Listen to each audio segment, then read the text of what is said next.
Alright, let's settle this once and for all. Sequels are trash, right? Hollywood just milking franchises for every last frickin' penny. Well, all I have to say is hold on to your butts, cause I'm about to blow your mind with 10 sequels that didn't just match their originals, they absolutely demolished them. And yes, before you start furiously typing in the comments, I absolutely see you Godfather Part 2 fans. We're about to talk.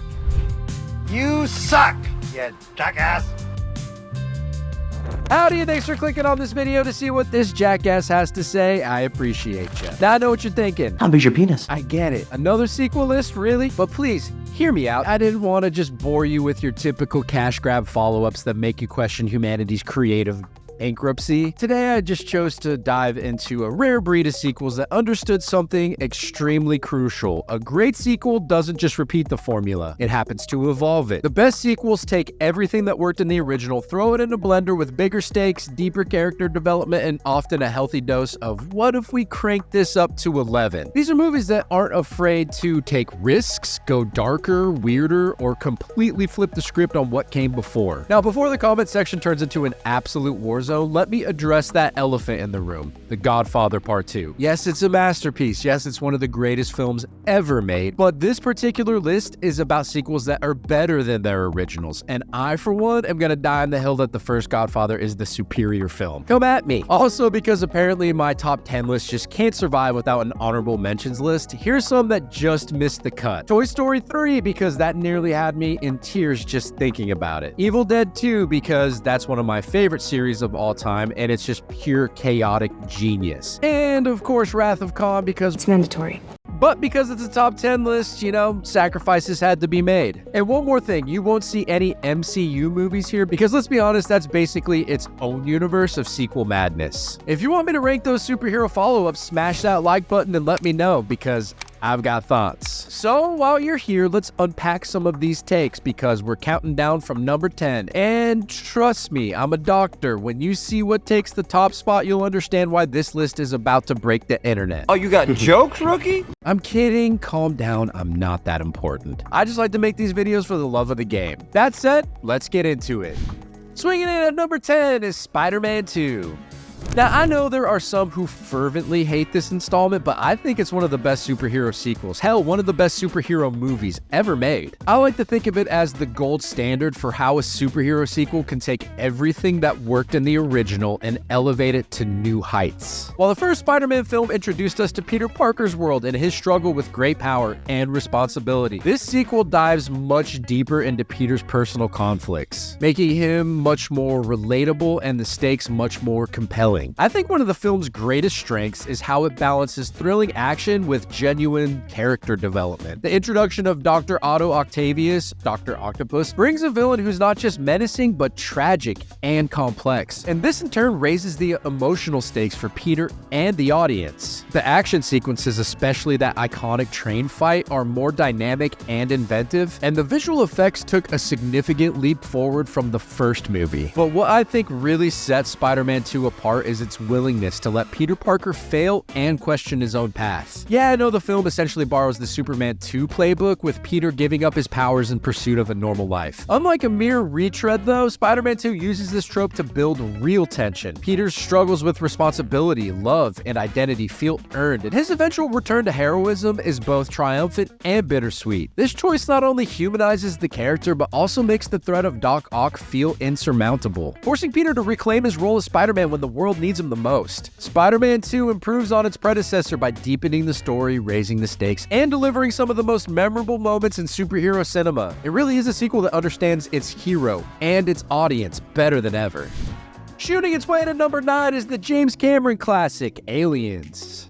Let's settle an age-old debate. Alien is a masterpiece of horror, no question. But Aliens? That's where James Cameron grabbed the franchise by the facehugger and took it to a whole new level. If Alien is a haunted house in space, Aliens is a roller coaster that just never lets up. Seriously, I tell people who are watching it for the first time that you'll be out of breath by the time the credits roll. So what do I think makes Aliens better than the original? Well, for starters, it's got more action than you can shake a pulse rifle at. It's got Marines with big guns, bigger personalities, and one-liners that could survive a nuclear winter. Game over, man! But it's not just about explosions and game over, man. The movie actually gives Ripley, already a legend at the time, real emotional stakes. She's not just surviving this time, she's protecting Newt, a surrogate daughter who turns Ripley's trauma into a reason to fight back. And then there's the villains. The Xenomorphs aren't just lurking in the shadows, they're an army and they fight like one. The movie cranks up the threat and the action scenes are so good they've been copied in every sci-fi flick since. That showdown with the alien queen, pure cinematic magic. So while some will go to their grave saying Alien is better, and hey, it's a classic, I totally get it. For me, Aliens is the superior choice. It's got heart, it's got humor, and it's got one of the most badass finales in movie history, all while making Ripley even more iconic. Mad Max Fury Road storms in at number 8. Let's be honest here, no one expected a sequel 30 years later to actually top the Mel Gibson originals, but I learned after watching this movie never to doubt George Miller. He pulled off the impossible here. Where the first Mad Max was a gritty, slow burn revenge story, Fury Road takes every ounce of that raw energy and blasts it into a full-throttle, post-apocalyptic masterpiece. So what I think makes Fury Road better than its predecessors is not just the jaw-dropping practical effects and stunt work. Side note, watching the war rig and its monstrous vehicles tear through the desert is pure cinematic adrenaline. Really, it's how the film updates the franchise with a bold new style, bigger stakes, and unforgettable characters like Furiosa, who steals the show and redefines what a hero looks like in this world. The original trilogy's car chases were legendary, but Fury Road turns them into an all-out symphony of mayhem, with cinematography and sound design that make every frame feel alive. This sequel also happened to deepen the emotional core, focusing on survival, redemption, and hope in a world gone mad. And the result is a movie that's not just bigger and bolder, but smarter and more thrilling than anything that came before. I think this proves that sometimes sequels can absolutely blow the originals out of the water. The Good, the Bad, and the Ugly rides into number 7. And it does so by taking the lean, mean spaghetti westerns that came before it and cranking them up to epic operatic heights. While a fistful of dollars and for a few dollars more set the template, dusty landscapes, morally gray heroes, and squinty-eyed showdowns, this sequel goes bigger, wilder, and even more unpredictable. So what makes it better? Well, first, the scale. We're talking Civil War battles, exploding bridges, and a treasure hunt that's basically Indiana Jones with more sweat and less fedora. The characters are legends. They're unforgettable. Clint Eastwood's Blondie, Lee Van Cleef's Angel Eyes, and Eli Wallach's scene-stealing Tuco, whose survival instincts and one-liners could power a small country. But I think the real magic is in the suspense. The final three-way duel in that sun-baked cemetery is pure cinematic gold. With editing so tight, you'll be holding your breath. And there's a ton of humor. It's everywhere, from Tuco's desperate schemes to Blondie's dry wit. By taking everything that worked in the first two films and supersizing it, more action, more laughs, more iconic moments, The Good, the Bad, and the Ugly didn't just surpass its predecessors, it became the Western by which all others are measured. Slashing its way to the number 6 spot on this silly little list is Logan. And this movie proves that even a superhero who's been around since the last century can still surprise us. After two previous solo adventures, one so-so, one not good at all, Logan finally gave Wolverine the swan song he deserved. This isn't just another save the world mission, it's a gritty, R-rated road movie where our hero is broken, his healing powers are failing, and he's stuck chauffeuring a limo to pay for Professor X's medication. So what I think makes Logan better than its predecessors is that, for starters, it ditches the over-the-top CGI and convoluted plots for raw, emotional storytelling. Hugh Jackman delivers an Oscar-worthy performance so powerful you can practically smell the cigar smoke and regret. The addition of Laura, played by Daphne Keane, turns the film into a father-daughter story with more heart and claws than most family dramas. I'm a sucker for a daddy-daughter story. And the highlights are brutal. The action is finally as savage as Wolverine's reputation, but it's balanced by moments of humor and humanity, like Logan and Xavier bickering in a hotel room, or Laura's silent but deadly attitude. The film's climax is both heartbreaking and cathartic, giving Logan a purpose and a family when he needs it the most. Logan takes everything that worked in the X-Men films, the reluctant hero, the found family, and strips it down to its emotional core, proving that sometimes the best sequels are the ones that let their heroes grow old, get cranky, and finally find peace. Or at least as much peace as a guy with metal claws can get. The Empire Strikes Back swoops into number 5 on this list. So this lands at number 5 by doing what every great sequel should, taking the original's magic and making it even better, while also throwing our heroes through the emotional ringer. Where A New Hope was a classic adventure with a happy ending, Empire says, "Hold my blue milk," and cranks up the drama, stakes, and sass. And Luke's training with Yoda on Dagobah isn't just about lifting rocks, it's a crash course in humility, patience, and not letting your ego get in the way of your Jedi ambitions. The movie also introduces us to Lando Calrissian, a smooth-talking scoundrel who makes Han Solo look like a choir boy, at least until he redeems himself. Then there's the big reveal. I am your father. This twist didn't just shock audiences, it rewrote the Star Wars playbook and gave us the most parodied line in movie history. Luke, I am your father. The action is bigger, the romance is spicier. Han and Leia, anyone? And the humor is sharper with banter that lands like a well-aimed blaster shot. Empire took everything that worked in A New Hope, made it deeper, darker, and more daring. That's why it's not just the best Star Wars sequel, it's one of the best sequels ever made, period. Paddington 2 marches into the number 4 spot on this list. What?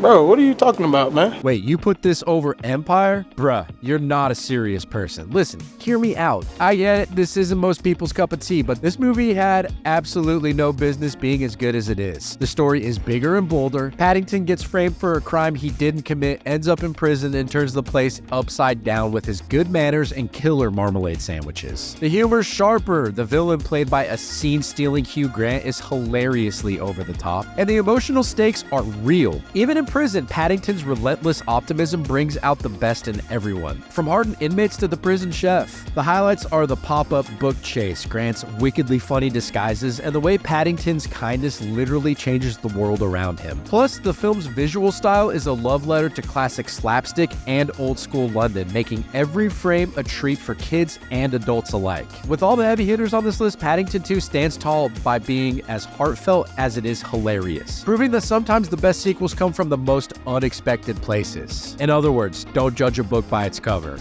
Terminator 2 Judgment Day blasts into number 3.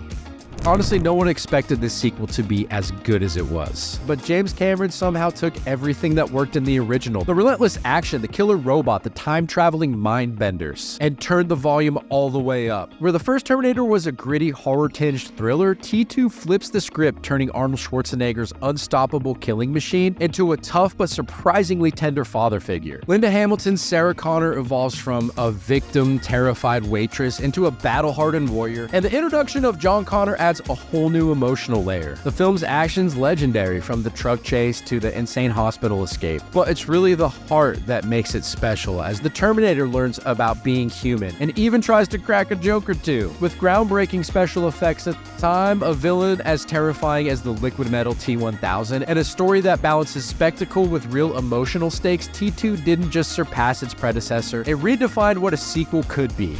Zooming into the number 2 spot is Top Gun Maverick. Top Gun Maverick proved that legacy sequels can be more than just nostalgia trips. They can be flat out better than the original, by miles. After 36 years, Tom Cruise returns as Maverick, but this time he's not just a hotshot pilot. He's a mentor, a legend, and the guy who's still pushing the envelope. Literally as he blasts an experimental jet to Mach 10 and beyond, much to the dismay of his superiors. But what I think makes Maverick better is that for starters, the action is relentless. There's no downtime between the jaw-dropping aerial sequences, which are so immersive you feel the G-forces from your couch, making every twist and turn feel absolutely vital. The film also deepens the emotional core. The dynamic between Maverick and Rooster, the son of his late best friend Goose, is the heart of the story, blending humor, tension, and genuine pathos. Highlights of this one include Maverick's unauthorized canyon run, Rooster playing Great Balls of Fire on the piano, and the climactic dogfight where Maverick and Rooster steal an F-14 and take on next-gen fighters with nothing but old-school skill. Top Gun Maverick takes the best of the original, the speed, the camaraderie, the need for speed, and polishes it all to a brilliant shine. It's not just a sequel, it's a masterclass in how to honor the past while blasting into the future. And taking the final spot is the Chris Nolan classic, The Dark Knight. Now, I know there's some people who hate this movie, and it's okay to be wrong. People love to tell me I am all the time. It's because you are, dude. Anyway, on this list, The Dark Knight earns the top spot by doing the impossible, turning a superhero sequel into a gripping crime epic that outshines its already great predecessor, Batman Begins. Where the first film was about overcoming fear, this one dives into the chaos of Gotham, pitting Batman against the Joker and a battle for the city's soul. The real magic, though, is obviously Heath Ledger's absolutely legendary performance as the Joker. A villain so unpredictable and magnetic, he practically steals every single scene. Ledger's Joker isn't just after preserve money or power. He thrives on chaos, forcing Batman and us to question what we'd do to stop true evil. The action's bigger and bolder with jaw-dropping sequences like the Batpod chase and the opening bank heist, all shot in stunning IMAX. But really, it's the moral dilemmas and emotional stakes that set The Dark Knight apart. Aaron Eckhart really gets overlooked, but his Harvey Dent becomes the tragic heart of the film, while Christian Bale's Batman is pushed to his limits, facing impossible choices about justice and sacrifice. By blending thrilling spectacle, deep themes, and unforgettable performances, The Dark Knight didn't just surpass his predecessor, it redefined what a superhero movie could be, and why no one has topped it since. That's why it's not just the best on this list, but it's one of the greatest films ever made. Check IMDb if you don't believe me. Okay, whatever you say. And there it is, 10 sequels that didn't just live up to their predecessors, they completely demolished them. From Spider-Man 2's emotional depth to The Dark Knight's genre-defining brilliance. These films really prove that sequels don't have to be lazy cash grabs. When filmmakers take risks, deepen characters, and raise the stakes, magic really can happen. Now, I know some of you are probably furiously typing in the comments about films I missed, and honestly, that's exactly what I want to see. Did I get these rankings right? Probably not if you're going to comment, but I want to hear about yours. Should Aliens be higher? Are you still mad about The Godfather Part 2? Let me know in the comments, because these discussions are what make this community so damn awesome. If you enjoyed this countdown and want to see more lists like this, maybe that MCU sequel ranking I mentioned, or perhaps the worst sequels ever made, smash that like button and hit subscribe. It genuinely helps the channel grow and lets me know what content you want to see more of. And hey, if you made it this far, you're clearly a true movie lover, so drop a comment with your favorite sequel that didn't quite make the list. I genuinely read every single one, and who knows, maybe it'll inspire the next video. Until next time, keep watching great films, and remember, sometimes the sequel really is better than the original. As always, the opinions in this video are mine and mine alone, but what do I know? I'm but a mere jackass. I'll try to do better next time. Catch you later, friends. That talks too much. I'm just a jackass of all trades. Don't know shit. I'll keep on talking, acting like I'm so legit. From politics to sports, I'll spout.